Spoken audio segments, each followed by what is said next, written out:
Good morning, ninth class. How are you? So, today we are going to start a new chapter from your book Movement. The name Last Leaf. Actually, The Last Leaf is a very famous story of writer O. Henry, and it is a very sentimental story too. In this story, there are two sisters, and we can say two friends. Those are artists, and both of them live together. What happened once Johnsy fell ill, कि वो बीमार पड़ गई और and in her illness she become very pessimistic too. Pessimistic means होता है निराशावादी. निराशावादी से मतलब होता है कि जब हम कुछ भी अच्छा, कुछ भी सकारात्मक नहीं सोच पाते तो उन भाव को, उन सोच को हम बोलते हैं पैसिमिस्टिक सोच, निराशावादी सोच.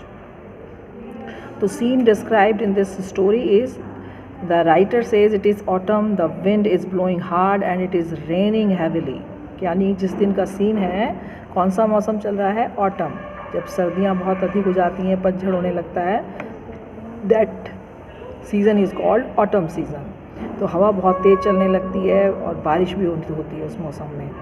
तो जब बारिश होती है, जो हमारे यहाँ कब आता है, ये जनवरी है ना. जनवरी और दिसंबर जो हैं वो ऑटम सीज़न के अंदर आते हैं हमारे यहाँ.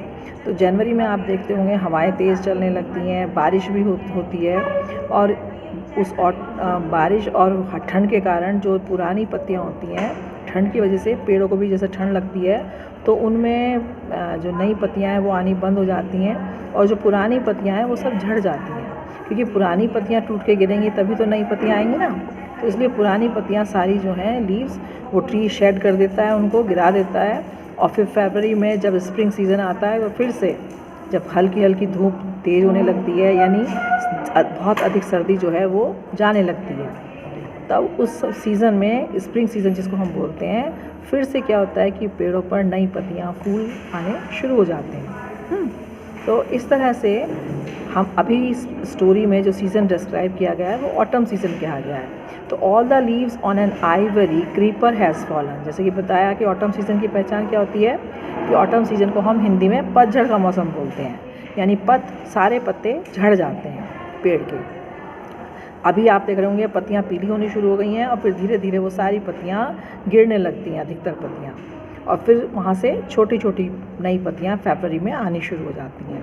तो इसलिए उसने कहा कि उनके घर के बाहर जो थी, जिसकी हम स्टोरी सुना रहे हैं, स्यू एंड जेंसी, कि एक क्रीपर थी और उसके भी, जिसका नाम था आइवरी क्रीपर, और उसके भी सारे जो पत्ते थे उस समय झड़ गए थे, एक्सेप्ट वन, केवल एक पत्ती बची हुई थी. तो why doesn't the last leaf fall. अब क्वेश्चन पूछ रहा है कि क्या आपको मालूम है कि वो लास्ट पत्ती जो है क्यों नहीं गिरी थी. तो हम स्टोरी स्टार्ट करते हैं. Sue and Johnsy, two young artist, shared a small flat. जैसे कि मैंने बताया कि इस स्टोरी में स्यू और जॉन्सी दोनों आर्टिस्ट हैं और दोनों फ्रेंड हैं और एक ही मकान में दोनों रहते हैं. ठीक. The flat was on the third story of an old house. और घर कहाँ है उनका, जो फ्लैट है उनका, वो कहाँ है, वो एक बिल्डिंग है, उसका वो थर्ड स्टोरी यानी तीसरी मंजिल पर है, एक पुराना सा घर. Johnsy fell very seriously ill in November. अचानक क्या होता है कि जॉन्सी जो है नवंबर में बहुत बीमार हो गई. She had pneumonia. निमोनिया की स्पेलिंग आपको मालूम है क्या होती है? निमोनिया मीन्स कौन सी बीमारी होती है? इसमें फीवर होता है और जो लंग्स हैं उनमें इन्फेक्शन हो जाता है. जो फीवर है उसका इन्फेक्शन लंग्स तक पहुंच जाता है. तो इसलिए इसको क्या बोलते हैं, इस बीमारी का नाम जानते हैं ऐसे, as a pneumonia. She had pneumonia, PNEUMONI.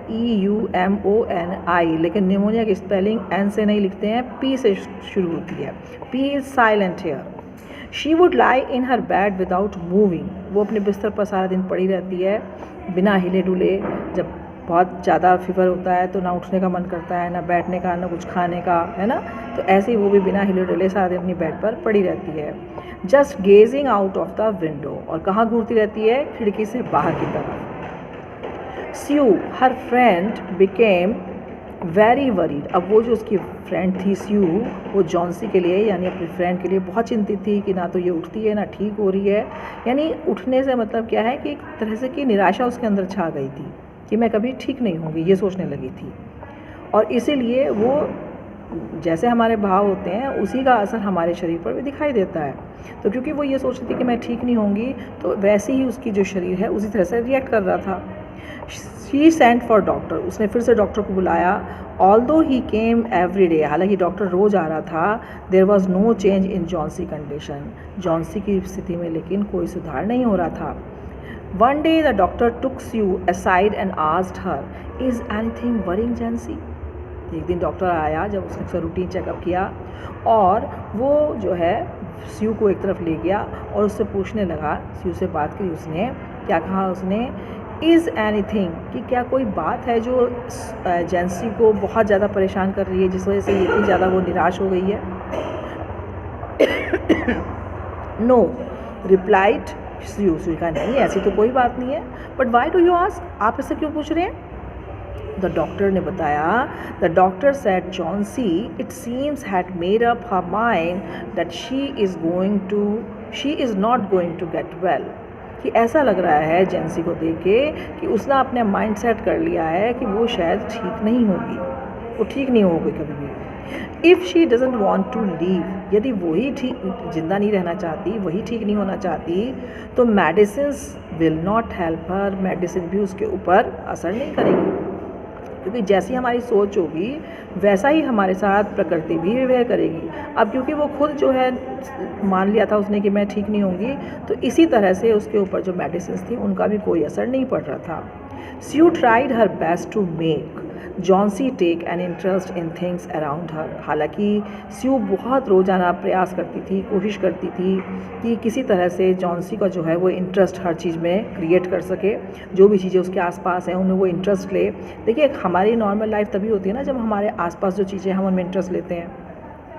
खाना जो बना है वो खाएंगे खुश होके, चाय जो बनी है वो पिएंगे, दूध पिएंगे, फल खाएंगे, सबके साथ बात करेंगे, घूमेंगे इधर उधर, पढ़ाई करेंगे, टीवी देखेंगे, that is our normal life. लेकिन यदि हम बिस्तर पे लेटे हुए हैं बीमारी के कारण और किसी से बात भी नहीं कर रहे हैं और ना ही टीवी देख रहे हैं, ना किसी से फ़ोन कर रहे हैं, ना जो खाने को बन रहा है ना वो खा रहे हैं, तो दैट मीन्स कि हम नॉर्मल लाइफ नहीं जी रहे हैं। और जब हम नॉर्मल लाइफ नहीं जी रहे हैं तो हमारे जो अंदर के जो भाव हैं उसका शरीर पे हमारे भाव जो असर है वो दिखना शुरू हो जाता है।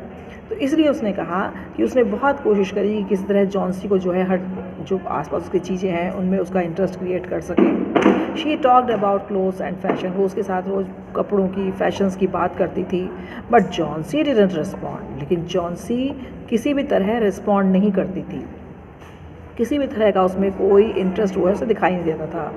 Johnsy continue to lie still on her bed, Johnsy जो है हमेशा अपने बिस्तर पर ही बिना हिले डुले ऐसे ही पड़ी रहती थी। Sue brought her drawing board into Johnsy's room and started painting, उसने कहा हो सकता है पेंटिंग में इसको इंटरेस्ट क्रिएट हो, इसलिए वो अपना पेंटिंग जो बोर्ड था वो जॉन्सी के कमरे में ही लगा दिया और उसी पर पेंटिंग करने लगी। To take Johnsy's mind off her illness, ताकि उसका अपनी बीमारी से ध्यान हटे, वो पेंटिंग्स में थोड़ा इंटरेस्ट ले, शायद उसमें थोड़ा सा उसको आए। And still Johnsy's into Johnson's room and started painting to take Johnson's mind off her illness, ताकि उसकी बीमारी से अपना ध्यान हटे। She whistled while working, और जब वो काम कर रही थी तो सीटी बजा रही थी, यानी बड़े अच्छे से मूड में अपने आप को दिखा रही थी, ताकि उसको देख के किसका जो जॉन्सी है उसका भी मन जो है थोड़ा सा बहले और वो भी थोड़ी अपने आप को खुश महसूस करे। सडनली स्यू हर्ड जॉन्सीज विस्पर समथिंग, जब वो ड्राइंग पेंटिंग कर रही थी और विसलिंग कर रही थी तो अचानक से उसे जॉन्सी के कुछ विस्परिंग मतलब धीरे से फुसफुसाना, ऐसे बोलने की कुछ आवाज़ आई। She quickly rush to the bed and heard, वो एकदम से उसके बेड के पास गई और सुनने की कोशिश करी कि वो क्या बोल रही है। Johnsy continue counting backwards, Johnsy counting backwards, Johnsy जो है पीछे की तरफ गिन रही थी, यानी उल्टी गिनती इसको बोलते हैं ना, वो ऐसी गिन रही थी। She was looking out the window and was seeing, जैसे कि वो she was looking out of the window and was seeing, और वो क्या कह रही थी 12 after some time she whispered 11, फिर थोड़ी देर बाद वो बोली, यानी हम गिनती जब बोलते कैसे बोलेंगे 11 12, लेकिन उसने 12 के बाद क्या बोला 11, then 10, then 9, then 8, 7. Sue anxiously looked out of the window. उसने Sue ने बड़े एकदम आश्चर्य से बाहर की तरफ देखा कि क्या गिन रही है, ये क्या है वहाँ पर जिसे गिन रही है. She saw an old ivy creeper climbing halfway up the brick wall opposite their window. तो उसने नोटिस किया कि वो क्या गिन रही है कि उसके कमरे के बाहर, यानी उनके कमरे के बाहर खिड़की से क्या है, She saw an old ivy creeper, कि एक जो है क्या चल रही है, old ivy creeper, पुरानी जो है एक क्रीपर किसको बोलते हैं, जो बेल होती है, जो किसी चीज़ के सहारा लेके उसके ऊपर चढ़ती जाती है, उसको रेंगती है, तो उसको बोलते हैं क्रीपर, है ना, क्लिम्बर उसको बोलते हैं या क्रीपर बोलते हैं. तो उसने देखा कि बाहर जो है वो कौन सी क्रीपर है, आइवरी की एक क्रीपर है, जो किसका सहारा लेके, जो उनकी दीवार है उनकी खिड़की के बाहर, उस पर सहारा लेके वो ऊपर चढ़ रही है विंडो के पास उनकी. In the strong wind outside the creeper was shedding its leaf, और क्योंकि बाहर बहुत तेज़ हवा चल रही है, बारिश हो रही है, तो उस तेज़ हवा में जो क्रीपर है उसके पत्ते गिरते जा रहे हैं. जैसे मैंने बताया कि सीज़न कौन सा चल रहा है इस टाइम, ऑटम, और ऑटम में ये बड़ा नेचुरल प्रोसेस है कि जो पेड़ हैं, पौधे हैं, क्रीपर हैं, क्लिम्बर हैं, वो सब अपनी पत्तियाँ गिरा देते हैं. आपने देखा होगा सड़क के किनारे जो पेड़ खड़े रहते हैं वो भी कैसे खड़े रहते हैं, यूजुअली बिना लीव्स के खड़े रहते हैं. जिन पे बहुत अधिक संख्या में पत्तियाँ होती हैं उन पे तो इतना असर नहीं पड़ता, क्योंकि कुछ पत्तियाँ उसके ऊपर नई हमेशा आती रहती हैं, तो उसकी इतनी पत्तियाँ नहीं गिरती हैं. लेकिन जिन पे थोड़ी सी पत्तियाँ होती हैं वो पेड़ आपको बिल्कुल बिना पत्तियों के, केवल उनकी जो तना है वो खड़ा हुआ दिखाई देगा. तो उसने जब उसे उसकी आवाज़ सुनाई दी तो उसने उससे पूछा, व्हाट इज़ इट डियर, क्या हुआ, क्या कह रही हो तुम. 6 विस्पर्ड जॉन्सी, लेकिन जॉन्सी अपनी ही धुन में मगन थी. जैसे वो 12, 11, 10, 9, 8, 7 बोला था, ऐसे ही अब बोलती है 6. They are falling faster now, 3 days ago there were almost 100 leaves. और जॉन्सी ने क्या रिप्लाई किया कि 6. फिर उसने कहा अब देखो वो कितनी तेज़ी से गिर रही हैं इसकी पत्तियाँ, कि 3 दिन पहले इसके ऊपर लगभग 100 पत्तियाँ थी. देयर आर ओनली 5 लेफ्ट, लेकिन देखो अब केवल 5 बची हैं. तो उसमें स्यू ने कहा, इट इज़ ऑटम, इसमें क्या स्ट्रेंज थिंग है, nothing is abnormal. Why, it is autumn, क्योंकि इस समय कौन सा मौसम चल रहा है, पतझड़ का मौसम चल रहा है. इट इज़ ऑटम, ये उसने कहा उससे. And it is autumn and the leaves will fall, तो पत्तियाँ तो गिरेंगी ही. तो जॉन्सी रिप्लाई क्या करती है, when the last leaf falls I will die. हाँ, और जिस दिन आखिरी पत्ती गिर जाएगी उस दिन मैं भी मर जाऊंगी. जैसे ही आखिरी पत्ती गिरती है मैं भी मर जाऊंगी. Johnsy said Johnsy with finality. Finality का मतलब पूरी, किसके साथ, पूरे